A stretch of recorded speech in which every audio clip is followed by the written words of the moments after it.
रश्मी, रश्मी. अरे हो आली ना. बापरे, खूपच खुश दिसत आहेस. काय झालं असं?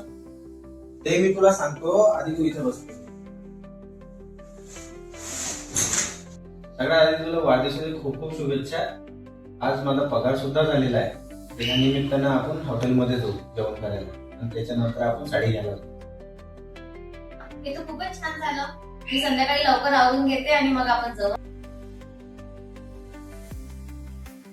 अहो, काय झालं तुम्हाला? एवढं उदास का बरं आहे तुम्ही?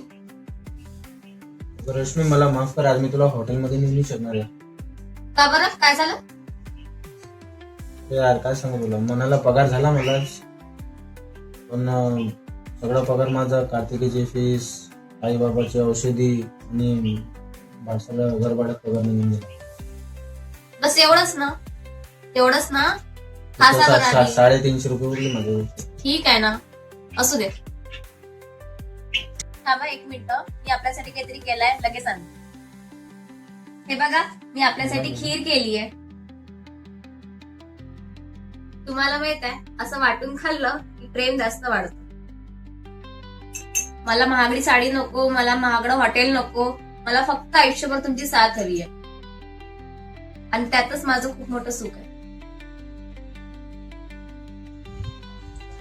तुझ्यासारखी समजदार बायको मिळाला खरंच खूप नशीब लागतं.